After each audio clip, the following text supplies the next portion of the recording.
Business and Leisure, your weekly window to the world of business and guide to the good life.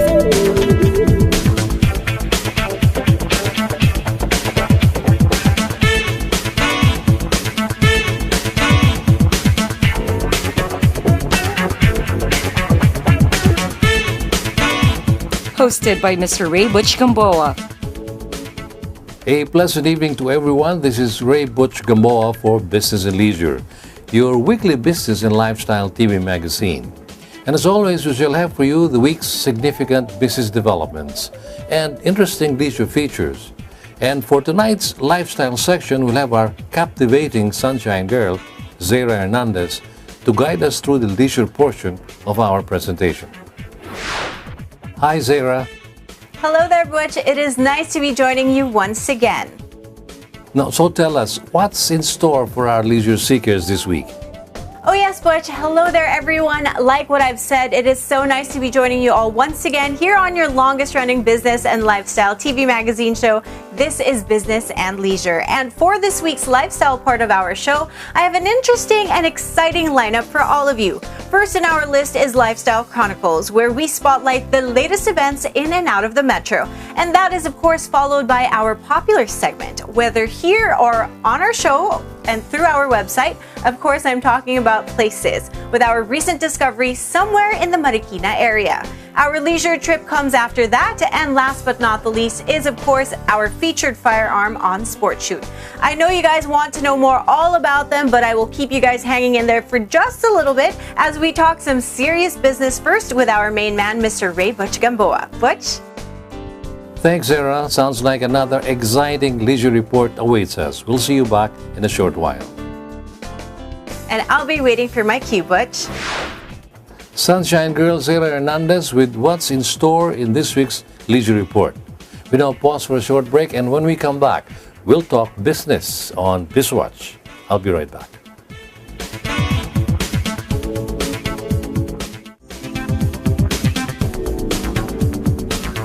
Welcome back to Business and Leisure as we usher in our business section.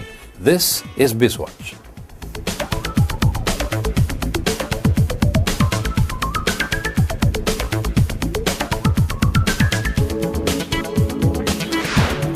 For our first issue this week, the government is looking into reviving a government corporation that was put up after martial law. This is the National Steel Corporation, which has been closed for over 2 decades now. Here's our BizWatch correspondent Andre Cole with the story. Presidential Advisor in Economic Affairs, Ramon R.J. Jacinto, announced that the government is pushing for the revival of National Steel Corporation. This is in line with the present administration's program of increased infrastructure for the country. The government is now looking for new sites for the operations of a revived National Steel Corporation, and one of the possible sites is Fividec Industrial Authority in Misamis Oriental. It's not as simple as reviving an old bankrupt government corporation like National Steel.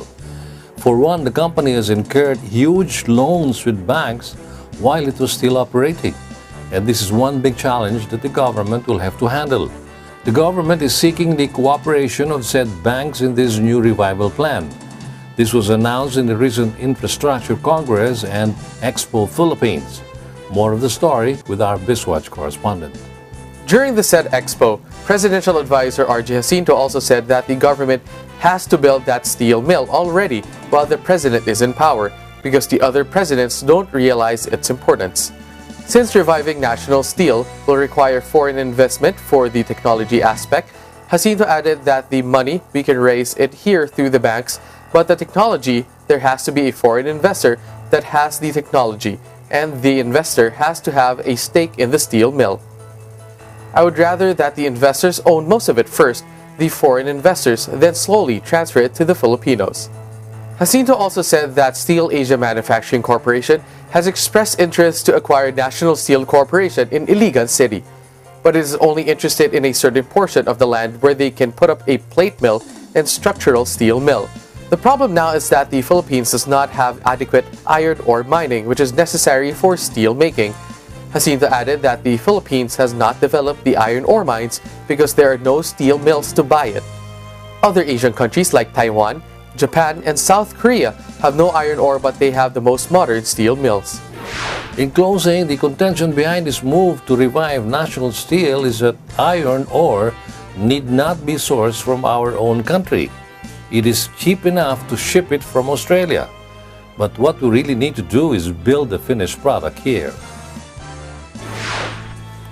Meanwhile, there is a proposed energy efficiency and conservation law that has a specific provision that is detrimental to the development of our micro, small, medium enterprises. This is the sentiment of PhilExport. Our business reporter Heidi Santos has the details. PhilExport has expressed opposition to a provision in a proposed energy efficient and conservation law.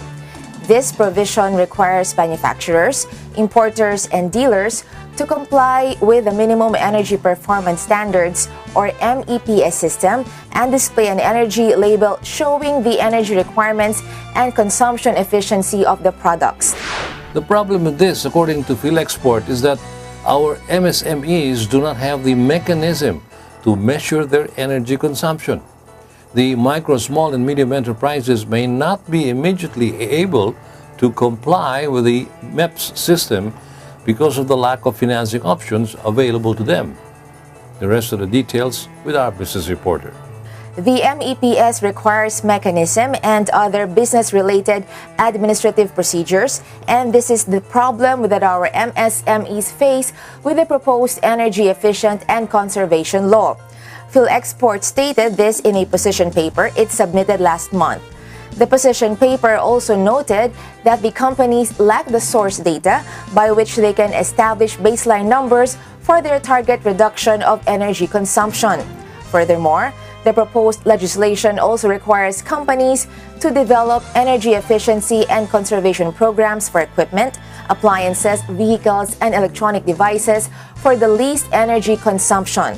Another provision requires the private sector to undertake data monitoring and reporting, hire more manpower with the technical capacity to undertake energy audit, and implement energy efficiency and conservation measures.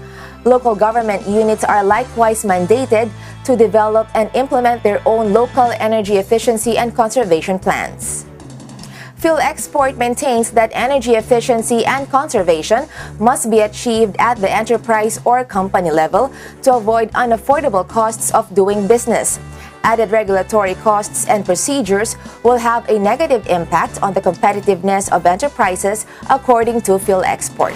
For its part, PhilExport is suggesting that certain sectors initiate technically sound and practical conservation measures that can be audited and can be duplicated. These sectors include distribution utilities, electric cooperatives, and professional organizations. And with that, we end another edition of BizWatch.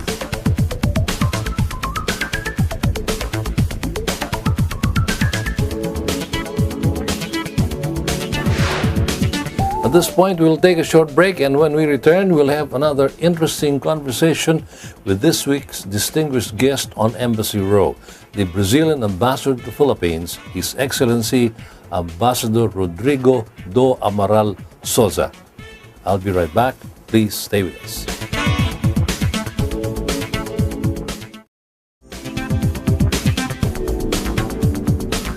Welcome back, and you're still on Business and Leisure.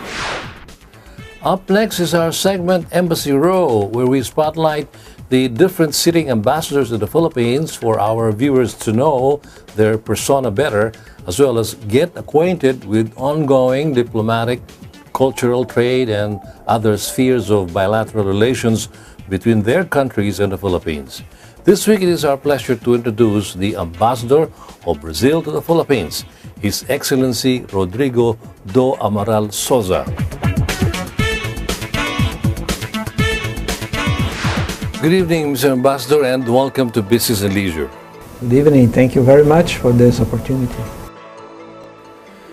First of all, please allow me, Mr. Ambassador, help our viewers know your person better by perhaps giving us a little background about yourself, like your childhood and where you spent it. Yes, I was born in São Paulo, which is the largest city in Brazil. and I lived all my childhood and in São Paulo. I lived with my parents.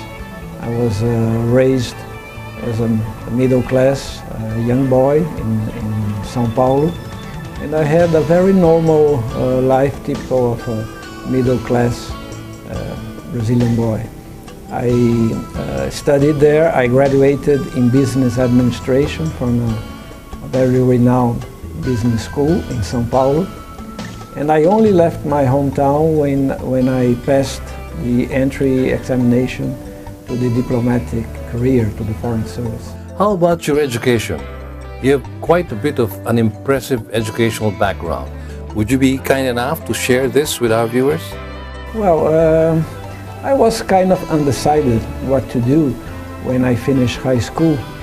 I decided to follow business administration, but I was not very sure which career to follow.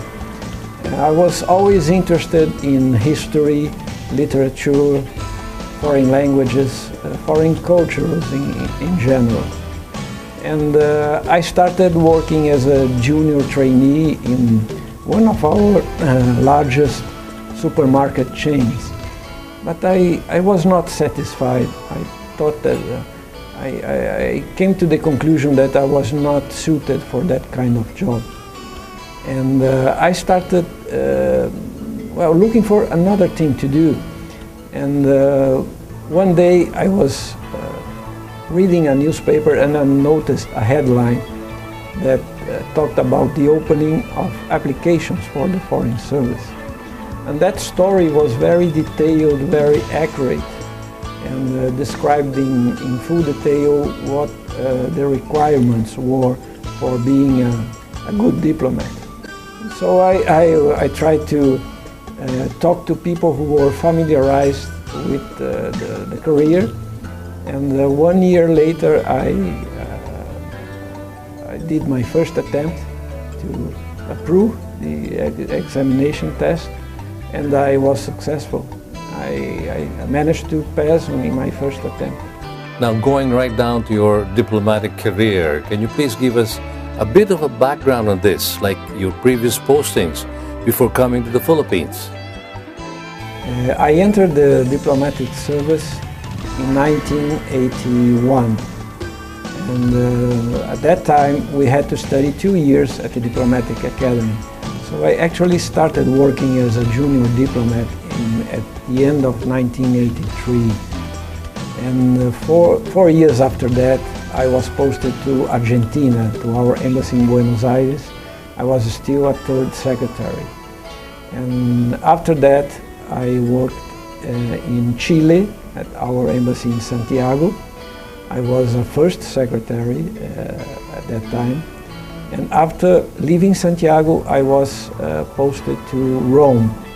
And I stayed there until the end of 2003. And I was a counselor back then. So then I moved to Brasilia, and I stayed in my capital for 12 consecutive years, which is not a usual thing to do for a diplomat. But for personal reasons, I decided to stay in Brasilia. And this is my fourth assignment and the first one as a full-rank ambassador. Can you now share with us and our viewers your experiences in your first assignment as a full ambassador, which is here in the Philippines, and your first in an Asian country? Prior to actual posting, what have you heard about our country and your first impressions when you finally set foot in our shores? Well, I arrived here 14 months ago in January 2016. Previous to that, I was working as Director for Immigration and Legal Affairs at the headquarters of the Foreign Ministry in Brasilia. I had preliminary information about the Philippines. Of course, I had to prepare myself for the hearing at the Senate. When we are appointed ambassadors in Brazil, we have to get the approval of the Foreign Services Commission of the Senate in Brazil, and so I had to prepare. I had a lot of factual information on the Philippines, and I made contact with the Filipino embassy in Brasilia. I was invited by my colleague, Ambassador Burgos, who is the Filipino ambassador in Brasilia, and he showed me a lot of videos, gave me books on the Philippines, and I talked to the staff of the embassy, and I began studying and trying to get familiarized with the country. But I didn't realize how hospitable and warm the Filipinos are until I came here, until I arrived in Manila, and I had this first and very favorable impression. I soon came to the conclusion that it's very easy to make friends here in the Philippines, and that helps a lot in our work. This conversation gets more interesting as it goes along, but with all due respect, Mr. Ambassador, we just have to pause for a short break, and when we come back, perhaps we can tackle bilateral efforts to promote education, sports, and tourism between Brazil and the Philippines. Business and Leisure's Embassy Row with the Ambassador of Brazil to the Philippines, His Excellency Ambassador Rodrigo do Amaral Souza, continues in a moment.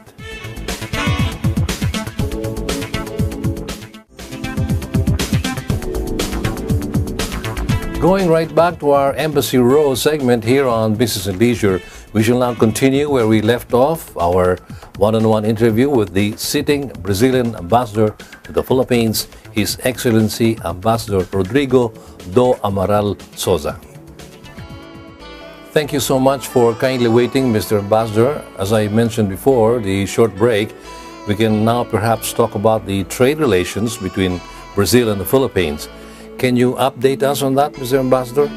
Well, we have a bilateral trade flow that reached a peak in 2014 when the total trade amounted to around $1 billion US. Since then, it has decreased somewhat due to two factors. One, the decrease in the exports of Brazilian iron ore to the Philippines. And the second one is the economic recession that has been hitting Brazil for the last 2 years. And it has been particularly severe in the last 2 years. And of course, this provokes or induces a negative effect on bilateral trade. But we have been working very hard to identify promising sectors or areas where there could be new opportunities for investment and trade between our two countries. We are awaiting a very important business delegation from Brazil who should arrive here in mid-July this year, headed by the governor of one of the main agricultural exporters states in Brazil, the state of Goiás. And we are also participating in a bid by the Philippine Air Force to buy 6 new aircraft, and our aircraft manufacturer Embraer is participating in this bid. So this could give a new boost to bilateral trade. We hope so. May we move on now to education, Mr. Ambassador. Are there any existing educational programs between Brazil and the Philippines? Well, you know that we are separated not only by geographical distance, but also by an 11-hour time difference. Brazil and the Philippines are located exactly on the opposite sides of the globe. So if you think of a Brazilian who initiates his trip to the Philippines, in Brazil he will take a day and a half just to reach his destination. Well, that distance is the main reason that explains why there are still few Brazilians living or working or studying here in the Philippines.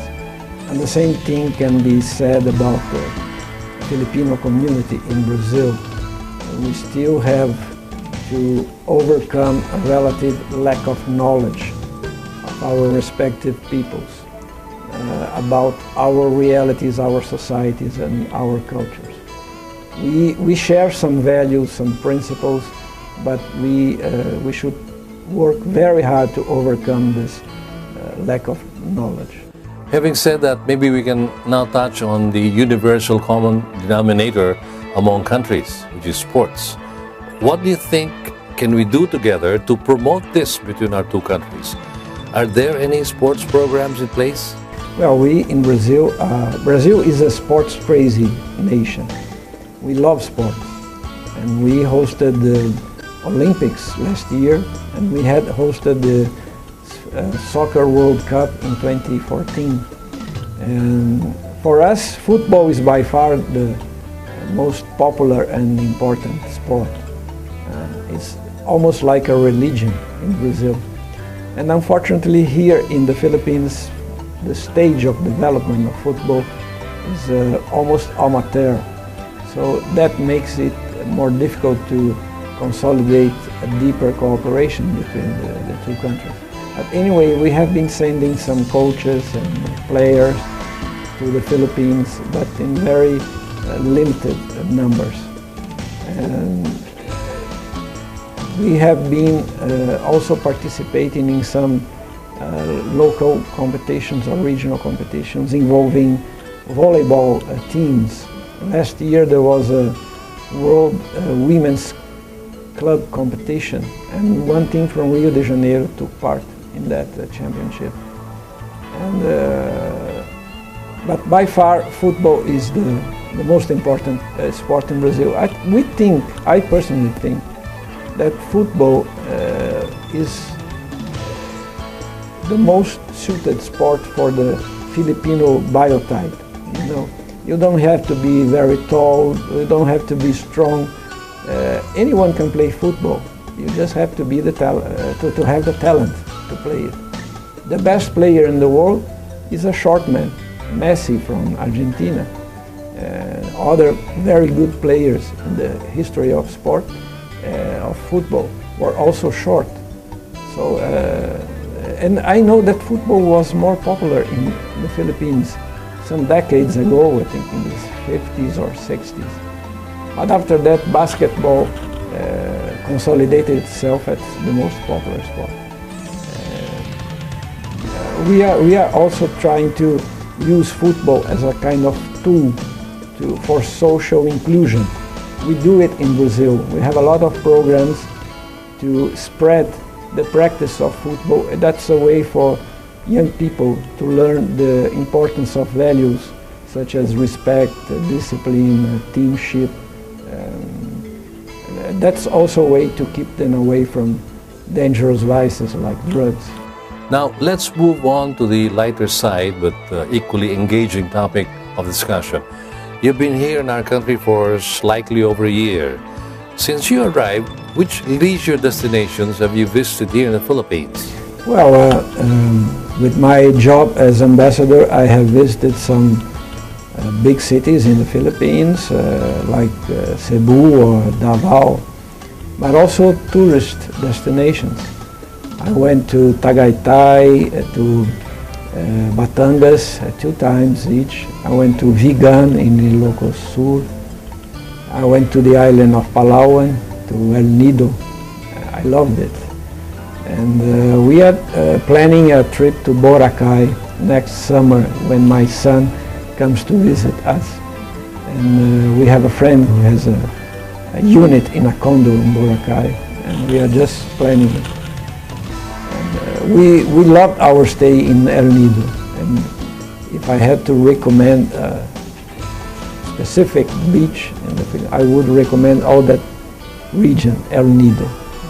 It's fantastic. It's unique in the world. Having been to your country once, Mr. Ambassador, I know for a fact that Brazil has quite a significant share of beautiful beaches in the world.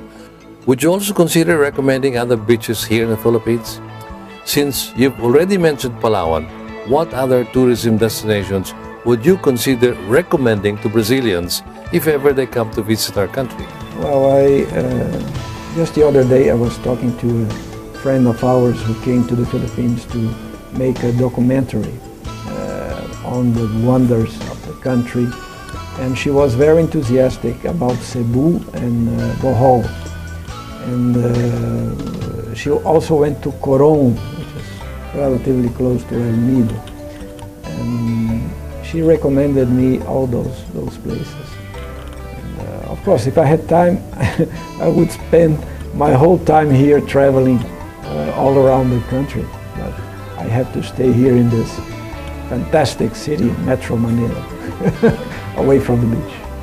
Tell us, Mr. Ambassador, how else can we further promote travel between Brazil and the Philippines? Yeah, we don't have many Brazilians living here. The number of tourists is increasing, but it's relatively small so far. Our records show that between 10 and 20,000 Brazilians visited the Philippines last year. And we, as we don't need visas, a Brazilian doesn't need a visa to enter the Philippines if he wants to enter as a tourist.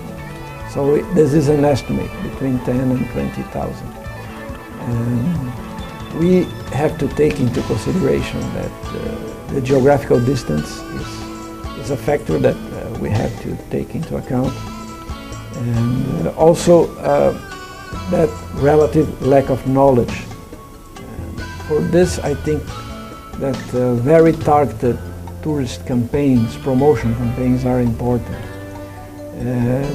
These campaigns should include not only the tourist boards or the tourist official agencies, but they should have the participation of the airlines, of the hospitality industry, and also the private sector, the companies that participate more actively in the tourist and the trade and investment flows between the two countries. And those campaigns should highlight the differences and similarities between each country and its neighbors.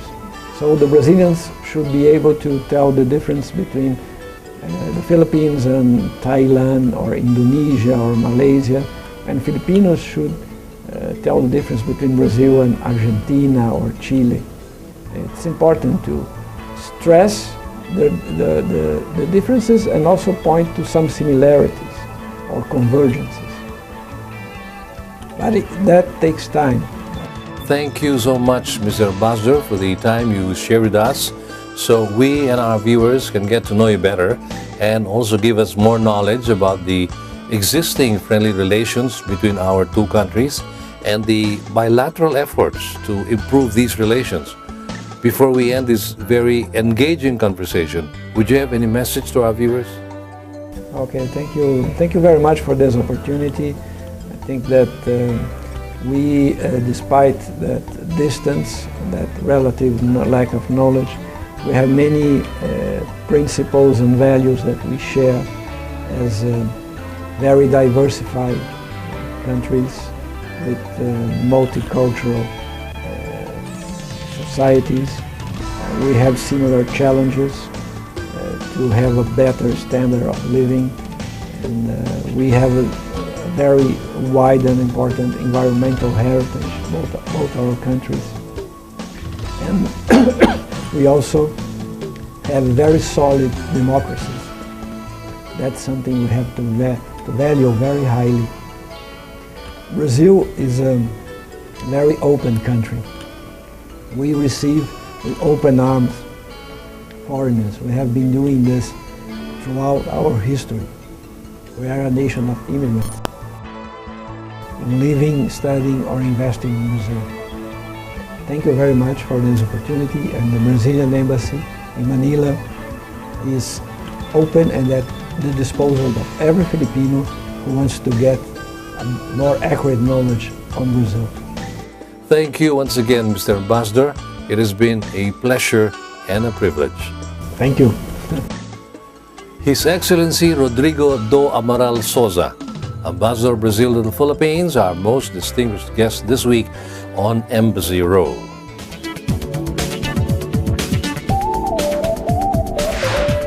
That ends the business section of BNL. Our sunshine girl, Zara Hernandez, is just eagerly waiting for her cue to commence with the leisure portion of our show, which is coming right up ahead after we pause for another short break. We'll be right back.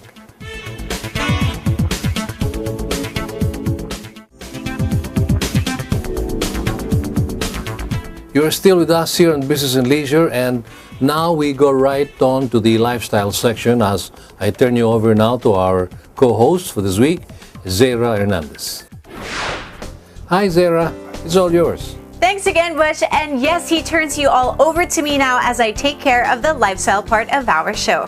Thank you so much for sticking around. And now let me start right away with the 2017 IFEX launch and opening day and the media launch of St. Teresa of Calcutta Awards. Here now is Lifestyle Chronicles. BMW now proudly brings you Lifestyle Chronicles. Department of Trade and Industry, through its promotional arm agency CITEM, or the Center for International Trade and Exposition and Mission, proudly presents the 2017 International Food Expo, or IFEX, with the theme Asia's Ethnic and Ingredients Food Show. Both local and international food buyers would expect a wide selection of different food products from well-known brands to emerging food entrepreneurs.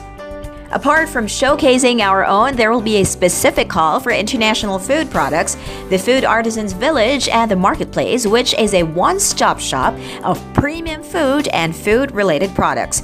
Moreover, DTI CITEM is optimistic that this year's IFEX will boost the food manufacturing sector, especially the small and medium enterprises, as well as the food export market. IFEX 2017 will be held from May 19 to 21 at the World Trade Center in Pasay, Manila. We are here because we are promoting Philippine coffee. So today, we have brought to you Ato Cafe. This is the Arabica coffee from Benguet. We also have Arabica coffee from Mountain Province. We are serving tonight Sagada Gold, that is the Arabica coffee from Sagada. They are the farmers' products directly brought to us. So tonight we are serving you through our barista from BCAA, that's the Barista and Coffee Academy of Asia. And they are serving us latte, cappuccino, and the ones with the espresso.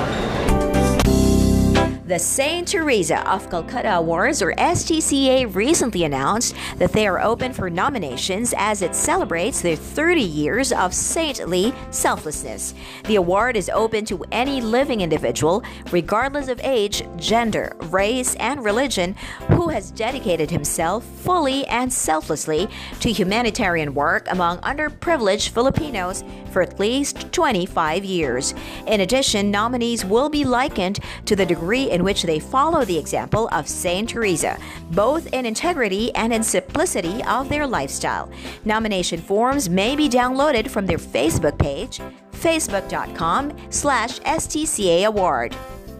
And the deadline is on July 31, 2017. The winner will receive a cash grant of 1 million pesos, at least half of which will be donated to the winner's charitable institution of choice. The STCA program is under the AY Foundation and the Junior Chamber International Manila. AY Foundation is a YGC member set up in 1970 by Ambassador Alfonso T. Yuchenko. Well, the award is actually 30-year. Began in 1983, I believe, so it's more than 30 years now. And the objective of the award is to look for people who have lived their lives the same way that as St. Teresa has lived her life, which is to serve in service of the poorest of the poor. Criteria lang namin is that they have to be in service for 25 years to the Filipinos in the Philippines.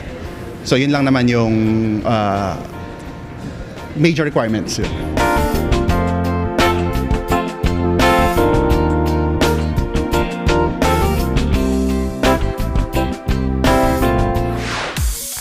Lifestyle Chronicles has been proudly brought to you by BMW. Important reminders, guys. The 2017 IFEX Food Show is going on right now up to May 21. That is Sunday. So all of you foodies come out and join them over there at the World Trade Center. And another thing, the submission of nominees for the St. Teresa of Calcutta Awards is until July 31st, 2017. And earlier, I told you that we have a new discovery here in our popular segment, Places. And this week, our team found themselves in a food hub and events place in Marikina. Let's all watch this. Lifestyle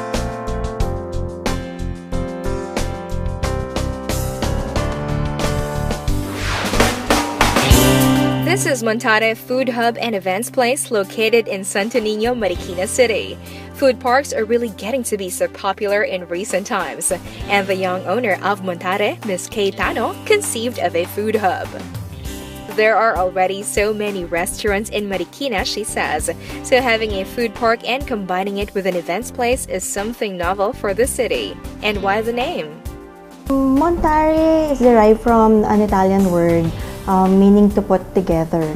So basically, since last year, the food park industry is becoming a hit, diba? So me and my family would go to places and try different types of food. Pero yun nga, parang minsan, if you're the type of person who were used to the dining experience, yung may servicing and all, medyo hindi mo yun ma-achieve, diba, when you go to food parks kasi you get to order your own food, tapos ikaw yung magdadala sa seat mo and all. So, when we started Montare, since it's a different concept nga, it will have an events place and a restaurant itself, we just made the kitchen stations for specialization. Like we have a kitchen for Asian dishes, we have one kitchen that serves burgers and steaks, we have one kitchen who does Mexican and all. So parang we wanted pa rin to have separate kitchen stations para pagpunta pa lang ng client, makita nila, oh, ito yung mga meron na food items. But we did not take out the servicing side of going to a restaurant. Parang yung feel na parang kang nasa food park nandun.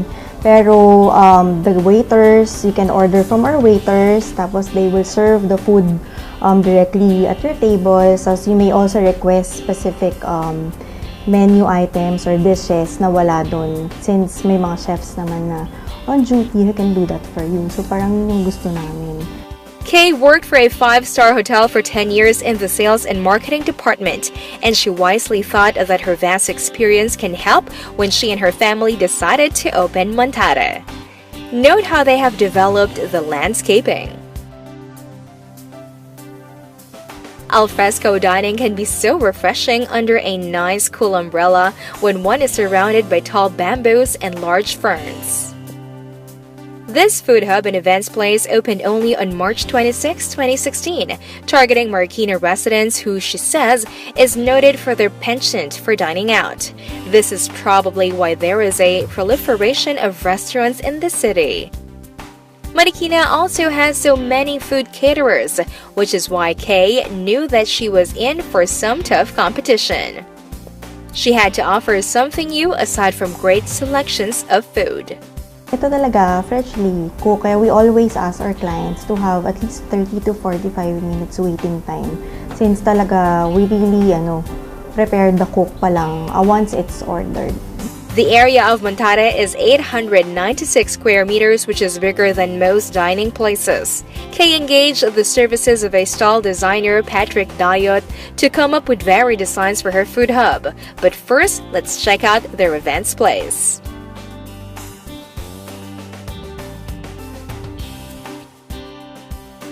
It exudes elegance and is perfect for weddings, birthday parties, and debuts. Note the billowy fabric that entirely covers the ceiling. All the tables have flower arrangements and are nicely set up. One will be surprised to know that there have been several kiddie parties here too. For big events such as weddings and debuts, there is a dressing up suit for those change of outfits or even just to rest those tired bodies. We can set up the buffet at the garden area, pwede rin sa indoor function room namin. Tapos at the second floor, we have a smaller function room, good for about 30 guests. So kung for meetings and small events, pwede rin yun.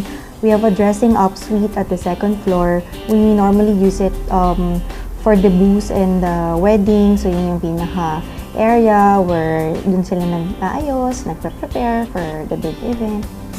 They also have what they call their worry-free packages. For weddings, for instance, they have partnered with establishments that provide the necessary services like flower arrangements and photo booths and the like, at discounted rates special to Montare. Kay says she personally oversees the preparation, making sure she finds the time to talk with her clients. Maganda sa amin, even if there are budgeted events, hindi mo talaga ma-feel kasi hindi namin talaga kayang maano yung quality, mababa yung quality, especially sa food. Now let's check out the food hub area with Patrick Dayot and his team designed for Montare. I'm Patrick Dayot. I'm one of the partners of Big Manila. So Big Manila is a upcycling furniture refurbishing company. So we designed the food stalls ng Montare using mga repurposed woods. So each stall may kanya-kanyang theme. So it corresponds din sa kanilang type of food na sinaserve. The grounds here have that cobbled look, and here one can dine al fresco amid verdant greens. Let's check out the stalls one by one. Ito po yung burger and steaks. Tapos ito po yung burger namin, burger letter D. Yung buns po namin is chef's made.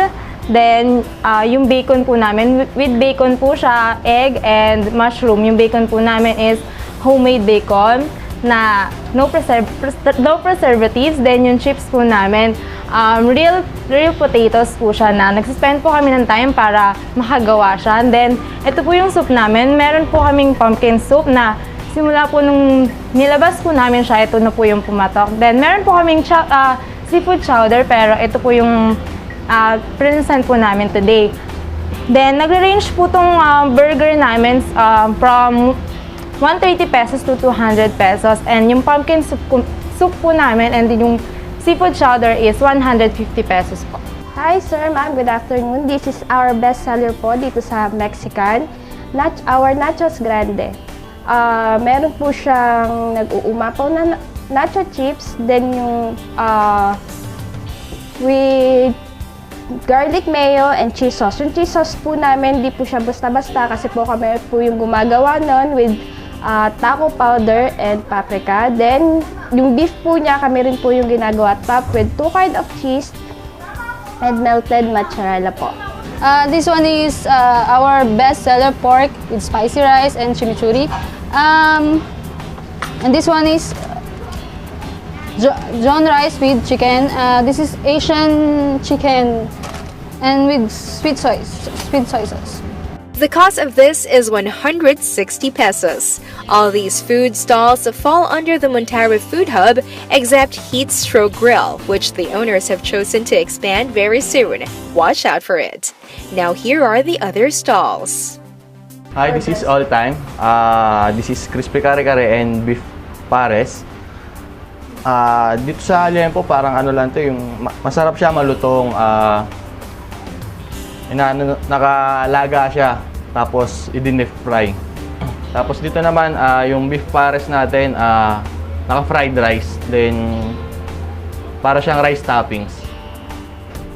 These also sell for 160 pesos each. Welcome to Wings Hub. I prepared 2 sets of foods, which is the soy garlic and the fish and chips. First one, the soy garlic, it is a fresh chicken which is deep fried, and then we make sure before it's served we brine it so we preserve the taste and freshness of the chicken. And then it costs only for 150 pesos, and the 12 pieces it costs only for 290 pesos. And then next is the fish and chips, which is composed of fish or dory and then partner with chips or potato wedges, and then it's dipped a malt vinegar. It only costs for 150 pesos. This is our milkshake. This one is taro and this one is cookies and cream milkshake. This taro is may ano lang po dyan, ubi, more on ubi lang po, and this one is more on cookies po. And sa 150 pesos lang po sila per order. Una po sa lahat, yung tempura rice. Ang ingredients po niya, syempre, number 1 dyan is shrimp. And then, syempre, the veggies. Then, the pang-garnish po natin sesame seed, and onion spring. Then sa second food natin dito sa Asian Hub is chicken teriyaki. Siyempre, first ingredients natin dito is chicken, Thai part. Then, siyempre, Japanese rice. And teriyaki sauce. Then, siyempre yung garnish natin, like onion leeks and sesame seed. The tempura rice costs 220 pesos, while the chicken teriyaki costs 180 pesos. Of course, the drinks cannot be left out, so here their barista who will prepare a margarita for us.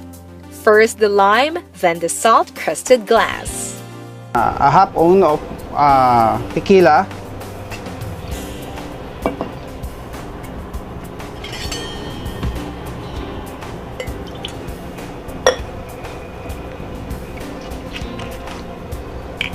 And triple sec.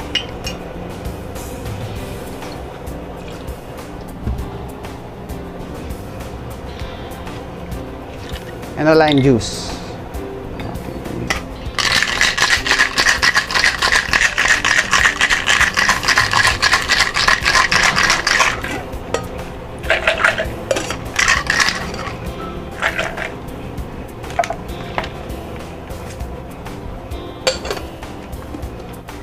Then you just put it and garnish. That's it. And it's only for 130 pesos. This is shaken well for a very refreshing margarita. So everyone, I'd like you to visit Montare. We're open daily from 3 p.m. to 12 midnight. Try everything. You will surely enjoy the outdoor gourmet experience kasi it's a garden setting. Tapos, meron din kaming mga function rooms which are air-conditioned.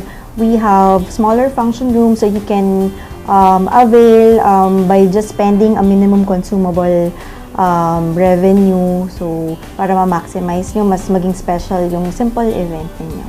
You can text us at 0917-886-7707 or call us at 907-1382.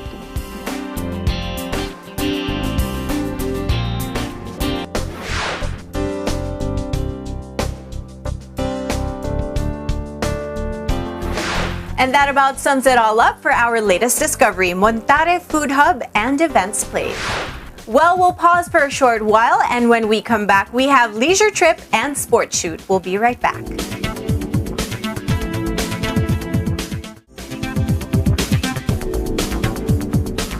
You're still here with me on your longest-running business and lifestyle TV magazine show. This is Business and Leisure. We continue with our recommended dining destinations, and here now is Leisure Trip. Here now is our weekly list of highly recommended leisure destinations. Be it fine dining, romantic garden wedding, or a relaxed meal of excellent dishes, the name Ilustrado comes to mind. It's one of the few places that serve the best paella in town. Ilustrado, located within the walled city of Intramuros.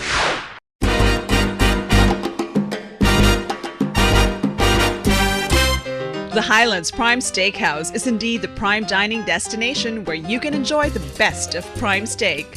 The Highland Prime Steakhouse serves nothing but U.S. Angus prime beef. And the Highlands Prime Steakhouse also serves an array of prime gourmet dishes like the squid ink pasta, topped with a whole prawn of their delectable sea bass that's always juicy and served with mashed potato and a wedge of lemon. And their breads and cakes are baked fresh every day.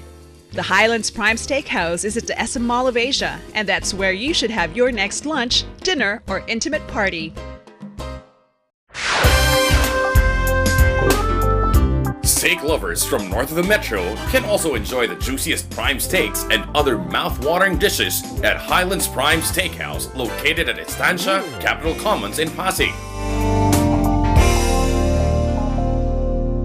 And that's our regular What to Enjoy and Where to Go list. Business and Leisure's weekly guide to destinations and places to go to enjoy the good life.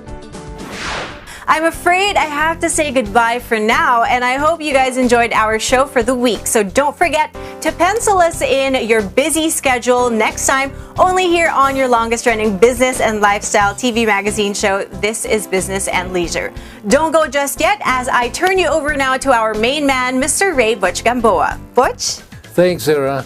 That was indeed a very exciting leisure report. That was Sarah Hernandez, our sunshine girl, hosting the lifestyle section of our show this week. We would also like to thank our most distinguished guest, His Excellency Rodrigo do Amaral Souza, the Brazilian ambassador to the Philippines, for joining us on Embassy Row. And with that ends another edition of Business and Leisure. Thank you for staying with us.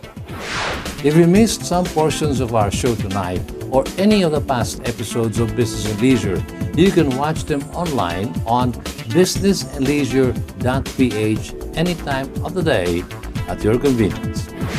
Also, please don't forget to follow us in our social media accounts. Till the next time, this has been your host, Ray Butch Gamboa. Good business to all and enjoy the good life.